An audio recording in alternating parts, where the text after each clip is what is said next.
Assalamu alaikum dear students, I am Adil Wilson, lecturer of chemistry at the Hallmark School and College Haveliyan. Dear students, आज जो हमारा chemistry class 10th का second lecture है और second topic है nomenclature of organic compounds और इस chapter का नाम है हाइड्रोकार्बन्स और ये चैप्टर नंबर 12 है यानी चैप्टर नंबर 4 है। ठीक है, तो नॉमेनक्लेचर ऑफ ऑर्गेनिक कंपाउंड्स। ठीक है, ऑर्गेनिक कंपाउंड्स हम कैसे नाम देंगे। ठीक है, अब जो आपके पास ऑर्गेनिक कंपाउंड्स हैं 1947 से पहले, ठीक है, ये जो आपके पास ऑर्गेनिक कंपाउंड्स थे इनको नाम कैसे देते थे, कॉमन सिस्टम के मुताबिक इनको क्या किया जाता था, नेम असाइन किया जाता था। ठीक है, अब जो ऑर्गेनिक कंपाउंड्स हैं, ठीक है, कहता है जब ऑर्गेनिक केमिस्ट्री ग्रो की, ठीक है, और फिर डेवलप हुई और ज़्यादा तरक्की हुई, तो जो साइंटिस्ट हैं उन्होंने एक साइंसदान जो है उन्होंने एक कमेटी बना दी जिसका नाम क्या है, IUPAC, international union of pure and applied chemistry. ठीक है, इन्होंने क्या किया कि एक स्टैंडर्ड इंटरनेशनल सिस्टम के मुताबिक कुछ रूल्स बनाए। ठीक है, ताकि जो क्या कहते हैं ऑर्गेनिक कंपाउंड्स हैं उनको नेम किए क्या जा सके, असाइन किया जा सके। ठीक है, अब ये जो इस कमेटी का जो फंक्शन था वो ये था कि सिस्टमेटिक कोई तरीका हो जिसके तहत क्या किया जा सके, ऑर्गेनिक कंपाउंड को नाम दिया जा सके। ठीक है, तो इन्होंने फिर क्या किए, रूल बनाए। ठीक है, अब ये जो IUPAC सिस्टम जो था नॉमेनक्लेचर का, इसका एक असूल था और उस असूल का क्या नाम है, कहता है each different compound have a different name. कहता है हर एक मुख्तलिफ कंपाउंड का नाम क्या होगा, मुख्तलिफ होगा। ठीक है, यानी एक अगर अलग कंपाउंड है तो उस कंपाउंड का नेम दूसरे से क्या होगा, अलग होगा। ठीक है, अब ये जो कमेटी थी IUPAC, ठीक है, इसने सिस्टमेटिक मेथड क्या किया, दिया। ठीक है, इसने रूल्स बनाए, प्रिंसिपल बनाए, SOPs यानी जैसे क्या हम कह सकते हैं। ठीक है, इसने क्या किया, रूल असाइन, यानी कंपाउंड जो थे ऑर्गेनिक कंपाउंड्स हैं उनको हम नाम कैसे देंगे, इसने रूल फॉर्म किया, रूल बनाए। ठीक है, अब ये जो रूल हैं हर एक के लिए क्या होते हैं, डिफरेंट होते हैं। ठीक है, अब पहले फर्स्ट ऑफ ऑल हम स्टडी करते हैं कि अल्केन्स जो हैं, IUPAC naming system for alkane. ठीक है, अल्केन्स को नेम देने के, अल्केन्स को नाम देने के क्या रूल्स हैं। ठीक है, तो ये हम क्या करेंगे, वन बाय वन क्या करेंगे, स्टडी करेंगे। ठीक है, इस टॉपिक में। ठीक है जी, तो डियर स्टूडेंट्स हमारे पास जो पहला रूल है, ठीक है, पहला रूल ये है कि कहता है कि सबसे पहले, ठीक है, सबसे पहले longest carbon continuous chain select करनी है। ठीक है, सबसे पहले क्या करनी है, लॉन्गेस्ट कार्बन कंटिन्यूस चेन, यानी वो चेन सेलेक्ट करनी है जिसमें कार्बन एटम्स की तादाद क्या हो, ज़्यादा हो। वो चेन सेलेक्ट करनी है जिसमें कार्बन एटम्स की तादाद क्या हो, ज़्यादा हो। या फिर identify the longest carbon continuous chain. ठीक है, शनाख्त करें, क्या करें, शनाख्त करें कि लॉन्गेस्ट कार्बन कंटिन्यूस चेन जो है, कोई भी कंपाउंड दिया हुआ है उसमें लॉन्गेस्ट कार्बन कंटिन्यूस चेन कौन सी है। ठीक है, वो आपने क्या करनी है, उसकी शनाख्त करनी है और उसके पास क्या हों, ज़्यादा सब्स्टिट्यूएंट भी हों, ज़्यादा ब्रांचेस भी हों उसके ऊपर। ठीक है, अटैच हुई। ठीक है, वो चेन आपने क्या करनी है, सिलेक्ट करनी है। अब ये जो आपके पास चेन सिलेक्ट करेंगे तो पहला रूल क्या है, select longest carbon continuous chain. ठीक है, वो चेन सिलेक्ट करें, एक कंपाउंड दिया हुआ है वो चेन सिलेक्ट कर लें जिसमें कार्बन एटम्स की तादाद क्या हो, ज़्यादा हो। ठीक है जी, वो चेन आपने सेलेक्ट कर दी। अब ये जो चेन सेलेक्ट हो चुकी है इसे आप क्या नाम देंगे, पेरेंट चेन का नाम देंगे, पेरेंट कंपाउंड का नाम देंगे। अब मिसाल के तौर पर इसमें कितने कार्बन हैं, 1 2 3 4 5 6 7, तो 7 कार्बन है। ठीक है, तो 7 वाले को क्या कहते हैं, हेप्टेन। ठीक है, अच्छा उसके बाद सेकंड रूल क्या है, कहते हैं number the carbons of parent chain from the end that give the substituent the lowest number. कहता है कि नंबरिंग, ठीक है, दूसरा रूल क्या है, नंबरिंग उस साइड से स्टार्ट करें जहां से ब्रांच को, सब्स्टिट्यूएंट को लोएस्ट नंबर आता हो, उसको लीस्ट नंबर आता हो। मिसाल के तौर पर ये हमारे पास एक कंपाउंड दिया हुआ है। ठीक है, कहता है कि उसने वहां से उस साइड से नंबरिंग स्टार्ट करें। ठीक है, जहाँ से ब्रांच को सब्सिट्यूएंट को लेस नंबर आता हो। तो अगर हम मिसाल के तौर पर अगर हम इधर से स्टार्ट करते हैं तो यहाँ पे देखें 1 2 3 4 5, ठीक है, तो ये क्या है 4 पे सब्सिट्यूएंट है। जब 4 पे सब्सिट्यूएंट है इसका मतलब है कि यहाँ पे 4 कार्बन आइटम पे सब्सिट्यूएंट है। अगर इधर से देखें 1 2 तो यहाँ पे क्या है, किस साइड से नंबरिंग करनी चाहिए, 2 लेस है या 4 लेस है, ठीक है 2 लेस है। तो इसलिए कहाँ से नंबरिंग स्टार्ट करेंगे, यहाँ से 1 2 पे सब्सिट्यूएंट है, ठीक है। तो 1 2 3 4 5 इधर से नंबरिंग क्या करेंगे, स्टार्ट करेंगे। इसी तरह यहाँ से देखें आप, ठीक है, अगर मैं यहाँ से नंबरिंग स्टार्ट करता हूँ 1 2 3 4 5 6, ठीक है, यहाँ पे 6 पे है। अगर यहाँ से देखें 1 2 3, यहाँ पे भी 3 पे है, इस साइड देखें यहाँ पे भी 3 पे है, ठीक है। तो फिर दोनों साइड से, ठीक है, आप नंबरिंग कर सकते हैं अगर इक्वल है तो, ठीक है। फिर आप क्या कर सकते हैं, दोनों साइड से नंबरिंग हम क्या कर सकते हैं, ठीक है जी। तो यहाँ पे हम क्या करेंगे, नंबरिंग हमने स्टार्ट कर ले, ठीक है। तो क्या करना है कि नंबरिंग उस साइड से स्टार्ट करनी है जहाँ से ब्रांच को क्या आता हो, लीस्ट नंबर आता हो, लेस नंबर पे आती हो, ठीक है। उसके बाद यहाँ फिर आप इसको कह सकते हैं जहाँ से ब्रांच सब्सिट्यूएंट क्या हो, नज़दीक हो, वहाँ से नंबरिंग स्टार्ट करनी है। उसके बाद नंबर 3 रूल है, the parent name of alkane is direct from common system. अब ये जो पेरेंट चेन में जितने भी कार्बन आइटम है, ठीक है, उसका नाम हम कैसे देंगे, कॉमन सिस्टम के मुताबिक, ठीक है। अब मिसाल के तौर पर कितने कार्बन है, 1 2 3 4 5, ठीक है। तो हम इसको क्या, पेंटेन, 5 कार्बन तो क्या हो जाएगा, पेंटेन। इसी तरह यहाँ पे देखें 1 2 3 4 5 6 7, ठीक है। तो पेरेंट चेन में कितने कार्बन है जी, 7 हैं, तो क्या हो जाएगा, हेप्टेन इसका नाम होगा। तो ये हमारे पास रूल नंबर 3 है। उसके बाद रूल नंबर हमारे पास क्या है, 4। अब 4 रूल जो है, 4 रूल क्या कहता है, अब ये जो पेरेंट चेन है, ठीक है, कहता है जो पेरेंट चेन है उसको हम क्या करेंगे, पहले उसको हम क्या करेंगे, लास्ट में लिखेंगे, ठीक है।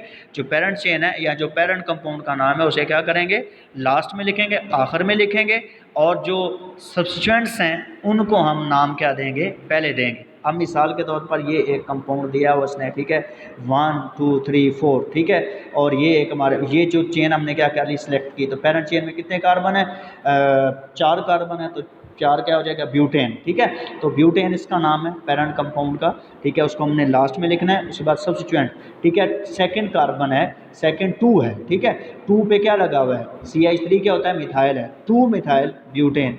इसी तरह यहाँ पे आप देखें, अगर आप एक और एग्जांपल देखें तो यहाँ पे 1 2 3 4 5 6, ठीक है, तो हेक्सेन है, पेरेंट चेन क्या है, हेक्सेन है, पेरेंट कंपाउंड का नाम हेक्सेन है, और ब्रांच क्या है, सब्स्टिट्यूएंट क्या है, सेकंड पेयर 2 मिथाइल हेक्सेन। इसी तरह ये हमारे पास क्या है, 1 2 3 कार्बन है, तो ये हमारे पास क्या है, प्रोपेन, और 2 पे क्या है, मिथाइल, 2 मिथाइल प्रोपेन। तो जो आपके पास पेरेंट चेन है उसका नाम आप आखिर में लिखते हैं, और पेरेंट कंपाउंड का नाम आप आखिर में लिख रहे हैं, सब्स्टिट्यूएंट्स ब्रांचेस का नाम आप क्या लिखेंगे, पहले लिखेंगे, ठीक है। उसके बाद नंबर 5 रूल है, कहता है नंबर 5 रूल के मुताबिक हमारे पास कहता है कि जब 2 या 2 से ज़्यादा जो ब्रांचेस होती हैं, ठीक है, एक क्या कहते हैं उसे, ज़्यादा आ जाएं, ठीक है, तो दोनों को क्या देना है, और वो एक जैसी हों, दोनों को क्या देना है, अलग अलग नंबर, उनकी पोजीशन क्या करनी है, अलग अलग क्या करनी है, ज़ाहिर करनी है, ठीक है। मिसाल के तौर पर है तो दोनों मिथाइल हैं 2 पे, और अब देखें ये चेन को पहले सेलेक्ट करें, 1 2 3 4 5 6 कार्बन है, तो क्या ये हेक्सेन है, पेरेंट चेन का नाम हमने लिख लिया। उसके बाद 2 पे हमारे पास इस साइड से नंबरिंग करनी क्योंकि यहाँ से सबसे नज़दीक है, तो 2 पे हमारे पास मिथाइल है, 4 पे हमारे पास क्या है, वो भी मिथाइल है, तो दोनों मिथाइल हैं। अब दोनों की पोजीशन क्या करेंगे, अलग अलग ज़ाहिर करेंगे, ठीक है। तो एक 2 पे है, दूसरा 4 पे है, लेकिन दोनों सेम है तो क्या लिख लेंगे, 2 मिथाइल है ना, तो क्या लिखेंगे, डाई। अगर 3 हो जाए तो ट्राई, 4 हो तो टेट्रा, 5 हो जाए तो पेंटा, ठीक है। तो 2 है तो क्या लिखेंगे, 2 पे है और एक 4 पे है, ठीक है, तो 2 4 डाई मिथाइल हेक्सेन। इसी तरह अगर आप दूसरी एग्जांपल देखें तो यहाँ पे दोनों हमारे पास क्या कहते हैं उसे, एक कंपाउंड दिया हुआ है, सबसे पहले longest carbon continue chain select करेंगे, 1 2 3 4 5 6, ठीक है, 6 हमारे पास क्या है, इसमें कार्बन है, हेक्सेन इसका नाम है पेरेंट चेन का। अब देखें नंबरिंग उस साइड स्टार्ट करें जहाँ से ब्रांच को लेस नंबर, अब देखें यहाँ पे भी सेकंड पे आ रही है, यहाँ पे भी सेकंड, लेकिन यहाँ पे फिर क्या देखें, फिर अगला फिर जो आपके पास नेक्स्ट ब्रांच है वो देखें वो किस पे है, वो 3 पे है, तो इसलिए यहाँ से फिर 3 भी नज़दीक है, तो यहाँ से नंबरिंग करेंगे 1 2 3 4 5 6 हमारे पास हैं, ठीक है। तो हेक्सेन है, ठीक है। अब यहाँ पे मिथाइल कितने हैं, 3, तो तीनों की अलग अलग पोजीशन है, ठीक है। 2 3 5 3 मिथाइल है, ट्राई मिथाइल हेक्सेन, ये इसका क्या जी नाम है। उसके बाद हमारे पास है नंबर 6 रूल, कहता है जब दो सब्स्टिट्यूएंट ब्रांचेस लगी हों, ठीक है, एक कार्बन एटम पर, ठीक है, तो दोनों की पोजीशन क्या करनी है। अब मिसाल के तौर पर दोनों ही ब्रांचेस, दोनों ही सब्स्टिट्यूएंट एक ही कार्बन पे लगी हुई हैं, तो दोनों की पोजीशन क्या करनी है, अलग अलग दोनों की पोजीशन क्या करनी है, मेंशन करनी है। ये नहीं कि आप मिसाल के तौर पर अब यहाँ पे देखें, अब यहाँ पे देखें 1 2, ठीक है, अब 2 पे देखें आप, ठीक है, एक कार्बन के ऊपर क्या है, एक मिथाइल ऊपर वाली साइड पे, एक नीचे वाली साइड पे, दोनों क्या लगे हुए हैं, मिथाइल अटैच है, ठीक है, दोनों क्या मिथाइल हैं, दोनों मिथाइल हैं। अब ये नहीं कि सिर्फ एक दफ़ा इनको हम लिख दें, ठीक है, या फिर आगे आप देखें 5 पे मिथाइल है, ठीक है। अब ये नहीं है कि इनको हम लिख दें कि 2 5, एक 5 पे और 2 क्या हमारे पास 2 पे हैं, सेकंड कार्बन पे हैं, ठीक है। तो ये नहीं कि आप इनको लिख दें जो सेकंड वाला है उनको एक ही दफ़ा नाम दें, ठीक है, दोनों को अलग अलग नाम देने हैं, ठीक है। अब देखें दोनों की पोजीशन अलग अलग जाहिर करनी, जैसे 3 है ना, तो 2 एक भी दूसरे कार्बन पे है, दूसरा भी दूसरे कार्बन पे, और तीसरा किस पे है, 5 पे है, ठीक है। तो क्या नाम लिखेंगे जी, सबसे पहले longest carbon continuous chain select करें, उसके बाद नंबरिंग उस साइड से स्टार्ट करें जहाँ से ब्रांच को लेस नंबर आता हो, सब्स्टिट्यूएंट लेस नंबर आता हो। अब सब्स्टिट्यूएंट दोनों साइड पे क्या है, बराबर नंबर पे हैं। फिर ये देखें कि ज़्यादा सब्स्टिट्यूएंट किस पे हैं, सेकंड कार्बन इस साइड पे ज़्यादा हैं, ठीक है। तो फिर यहाँ से करें नंबरिंग, ठीक है, 1 2 3 4 5 6, पेरेंट चेन हेक्सेन नाम है इसका। उसके बाद 2 पे 2 हमारे पास मिथाइल हैं, तो क्या लिखेंगे 2 2, ठीक है, और एक 5 पे है 2 2 5, कितने मिथाइल हैं, 3 मिथाइल हैं, ठीक है। तो tri methyl 2 2 5 tri methyl hexane, ये इसका नाम होगा। इसी तरह अगर आप दूसरी एग्जांपल को देखें तो यहाँ पे हम क्या करेंगे, इसको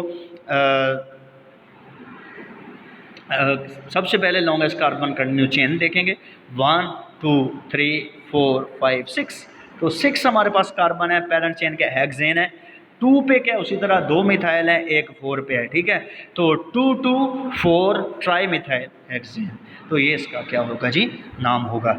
इसी तरह ये हमारे पास क्या था, रूल नंबर 6। उसके बाद हमारे पास है रूल नंबर 7। अब कहता है कि जो हमारे पास है अगर सेम सब्स्टिट्यूएंट अटैच हो, ठीक है, अगर हमारे पास एक ही कार्बन पर, ठीक है, क्या हो, यहाँ डिफरेंट कार्बन पर एक ही जैसे सब्स्टिट्यूएंट अटैच हों, तो उनके लिए हम क्या यूज़ करेंगे, प्रीफिक्स, डाई, ट्राई, टेट्रा, पेंटा, ये हम क्या करेंगे, क्या करें, उनको ज़ाहिर करने के लिए हम क्या करेंगे, मेंशन करेंगे। अब मिसाल के तौर पर एक एग्जांपल दी है उसने, यहाँ पे longest carbon continuous chain select करें, उसमें कितने कार्बन है, 6 हैं, तो हेक्सेन है। अब 2 पे 2 हैं, ठीक है, 2 मिथाइल हैं, दोनों सेम हैं, ठीक है, तो क्या लिखेंगे, दोनों आइडेंटिकल है, ठीक है, सेम है, same type of substituent attach है, ठीक है। तो क्या हो जाएगा, दोनों मिथाइल जो 2 पे हैं तो 2 2 डाई मिथाइल, यानी 2 हैं और है दोनों ही मिथाइल हैं, तो 2 2 डाई मिथाइल हो जाएगा। इसी तरह यहाँ पे अगर देखें 1 2 3 4 5 6, कितने कार्बन है हमारे पास, 6 हैं, ठीक है। तो 3 जो वो same type of substituent attach हैं, तीनों मिथाइल हैं, तो क्या हो जाएगा, ट्राई मिथाइल किस किस पोजीशन पे हैं, दूसरे कार्बन के साथ एक है, फिर एक और दूसरे पे है, फिर एक क्या है, 4 पे है, तो 2 2 4 ट्राई मिथाइल हेक्सेन, ठीक है। उसी तरह रूल नंबर हमारे पास क्या है, 8 है, कहता है जब 2 या 2 से ज़्यादा, ठीक है, सब्स्टिट्यूएंट आइडेंटिकल ना हो, सब्स्टिट्यूएंट क्या हो, आइडेंटिकल ना हो। इससे पहले रूल में हमने बात की जो आइडेंटिकल हो, जो सेम हो, लेकिन अब हम उनकी बात कर रहे हैं जो क्या हो, डिफरेंट हो। जब डिफरेंट होंगे उनको हम अल्फ़ाबेटिकली, यानी जो सब्स्टिट्यूएंट्स हैं उनका अल्फ़ाबेटिक ऑर्डर क्या करेंगे, हम देखेंगे और उन्हें अल्फ़ाबेटिकली हम क्या करेंगे, नेम असाइन करेंगे उनको हम, ठीक है। अब कैसे, मिसाल के तौर पर एक एग्जांपल दी हुई है उसने, ठीक है। अब सबसे पहले longest carbon continuous chain select करें, 1 2 3 4 5 6, ठीक है। कितने कार्बन है? 6 कार्बन है। पेरेंट चेन क्या है? हेक्सेन। उसी तरह अब आपको पता है कि जो अल्फ़ाबेटिक ऑर्डर है, ठीक है, उसमें ई पहले आता है ना। अब देखें हमने इसको हमने मिथाइल को प्रेफर नहीं किया, हमने किसको प्रेफर किया? इथाइल को। क्यों प्रेफर किया है? क्योंकि जो ई है, इथाइल का जो ई है वो क्या आता है? पहले आता है एम से, ठीक है। तो हम क्या करेंगे, ठीक है, पहले इसका नाम लिखेंगे, ठीक है। तो C2H5 क्या होता है? इथाइल। 3 पे इथाइल है, 4 पे मिथाइल है, तो 3 ethyl 4 methyl hexane. Alphabetic order आप देखें, डिफरेंट सब्स्टिट्यूएंट अटैच हैं। उसी तरह अब हम जब बात करते हैं इसकी एक और एग्जांपल हम देखते हैं। 1 2 3 4 5 6, तो हेक्सेन है हमारे पास पेरेंट चेन, ठीक है। 3 पे हमारे पास क्या है? इथाइल है। 2 पे मिथाइल, ठीक है। तो 3 इथाइल 2 मिथाइल हेक्सेन, तो ये इसका क्या है जी? नेम है। अब रूल नंबर 9 की जब हम बात करते हैं, कहता है कि रूल नंबर 9 ये कहता है कि जब किसी ऑर्गेनिक कंपाउंड में एक से ज़्यादा चेन सेलेक्ट होती हों, दोबारा सुन लें, कि जब किसी ऑर्गेनिक कंपाउंड में एक से ज़्यादा चेन सेलेक्ट होती हों, ठीक है, तो फिर क्या करना है? कहता है कि आपने वो चेन सेलेक्ट करनी है जिसमें सब्स्टिट्यूएंट्स की ब्रांचेस की तादाद क्या हो? ज़्यादा हो, ठीक है। तो कहता है जब एक से ज़्यादा चेन किसी कंपाउंड में सिलेक्ट होती हों, यानी नंबर ऑफ़ कार्बन एटम एक से ज़्यादा चेन में बराबर आते हों, ठीक है, तो आपने वो चेन सेलेक्ट करनी है जिसमें सब्स्टिट्यूएंट्स की तादाद क्या आती हो? ज़्यादा आती हो। मिसाल के तौर पर, ठीक है, ये हम देखते हैं 1 2 3 4 5 6 7 8। तो इसमें क्या ये जो स्ट्रेट चेन आ रही है, इसमें कितने कार्बन है? 8 कार्बन है। इसी तरह अब अच्छा, इसको हम देखते हैं तो इसमें एक सब्स्टिट्यूएंट ये बन जाता है, एक 2 सब्स्टिट्यूएंट ये बन जाते हैं, ठीक है। तो कितने सब्स्टिट्यूएंट बनते हैं? 3 सब्स्टिट्यूएंट बनते हैं। कितने सब्स्टिट्यूएंट बनते हैं? हमारे पास 3 सब्स्टिट्यूएंट्स क्या होते हैं? बनते हैं, ठीक है। अब हमारे पास कितने सब्स्टिट्यूएंट बनते हैं? इसमें 3 सब्स्टिट्यूएंट बनते हैं। जबकि, ठीक है, अगर हम यहाँ पे देखें, इसको देखें, 1 2 3 4 5 6 7 8, तो एक चेन ये भी है, 2 चेन है ना यहाँ पे, ठीक है। अब देखें, एक ये है, एक ये और एक ये है, ठीक है। तो इसमें हमारे पास क्या आ जाता है? ज़्यादा, हमारे पास क्या आ जाता है? ज़्यादा चेन क्या हो रही हैं? सिलेक्ट हो रही हैं, ठीक है। तो हम क्या करेंगे, ठीक है, हम क्या करेंगे? अब देखें, उसमें हमारे पास कितने आ रहे थे? 3 सब्स्टिट्यूएंट आ रहे थे। यहाँ पे हमारे पास कितने सब्स्टिट्यूएंट आ रहे हैं? यहाँ पे हमारे पास 4 सब्स्टिट्यूएंट आ रहे हैं, ठीक है। तो 3 से 4 क्या होता है? ज़्यादा होता है। तो कौन सी चेन सेलेक्ट करेंगे? ये वाली। अब नंबरिंग उस साइड स्टार्ट करें जहाँ से ब्रांच नज़दीक हो। यहाँ से देखें 1 2 3 4 पे है, लेकिन यहाँ से देखें 1 2 पे है, तो यहाँ से स्टार्ट करेंगे 1 2 3 4 5 6 7 8, ठीक है। तो 8 है, तो क्या हो गया हमारे पास? पेरेंट चेन का क्या नाम है? ऑक्टेन, ठीक है। 2 पे एक मिथाइल है, एक मिथाइल 4 पे है, एक मिथाइल 5 पे है, और फिर ये क्या है? इथाइल, ठीक है। तो ई पहले आता है हमसे, तो क्या लिखेंगे? 3 इथाइल 2 4 5 ट्राई मिथाइल ऑक्टेन, ये इसका क्या जी? नेम है, ठीक है। तो ये रूल नंबर क्या है? 9। उसके बाद हमारे पास है जी रूल नंबर 10, ठीक है। कहता है कि अगर हमारे पास जो सब्स्टिट्यूएंट हैं, ठीक है, मिसाल के तौर पर कोई चेन हमने सेलेक्ट कर ली है, कोई ऑर्गेनिक कंपाउंड वाली चेन हमने क्या कर ली है? सेलेक्ट कर ली है। तो आप देख रहे हैं कि 2 सब्स्टिट्यूएंट क्या हैं? ये भी सब्स्टिट्यूएंट दूसरे पे है, ये भी क्या है? दूसरे पे है। तो कहता है फिर क्या करें आप? फिर वो उस साइड से नंबरिंग करें जहाँ से फिर नेक्स्ट जो सब्स्टिट्यूएंट है वो नज़दीक आता हो, उस साइड से नंबरिंग करें, ठीक है। तो ये हम क्या कहते हैं? 10वां रूल है। अब मिसाल के तौर पर देखें ज़रा इसको, 1 2 3 4, ठीक। अगर हम इधर से देखते हैं तो ये तो 2 पे है, लेकिन यहाँ पे क्या है? 4 पे आता है। दूसरा सब्स्टिट्यूएंट किस पे आता है? 4 पे। लेकिन यहाँ से देखें, अगर हम यहाँ से नंबरिंग करते हैं तो 1 2 3 4 5 6, ठीक है। यहाँ पे देखें 1 2, पहला हमारे पास सब्स्टिट्यूएंट किस पे आता है? 2 पे। दूसरा किस पे आता है हमारे पास? वो 3 पे आते हैं, लेकिन यहाँ पे दूसरा किस पे आ रहा था, 4 पे, तो 3 वाला नज़दीक है। तो क्या करेंगे हम, यहाँ से नंबरिंग स्टार्ट करेंगे। तो पेरेंट चेन में कितने कार्बन है, 6 कार्बन है, तो इसका क्या नाम हुआ फिर, हेक्सेन। ठीक है, कितने मिथाइल है अब यहाँ पे, एक 2 पे है, एक 3 पे है और एक है 5 पे, तो 2,3 tri methyl, 2,3 tri methyl hexane. तो ये इसका क्या जी नेम है। ठीक है जी, तो ये थे हमारे पास नॉमेनक्लेचर ऑफ अल्केन, यानी UPSC naming system international union of pure and applied chemistry के जो रूल्स हैं उनके मुताबिक हम अल्केन्स को कैसे नाम दे सकते हैं। ठीक है जी, तो ये आपका क्या था रूल था, इसकी आपने प्रैक्टिस करनी है डियर स्टूडेंट्स। ठीक है, तो थैंक यू डियर स्टूडेंट्स।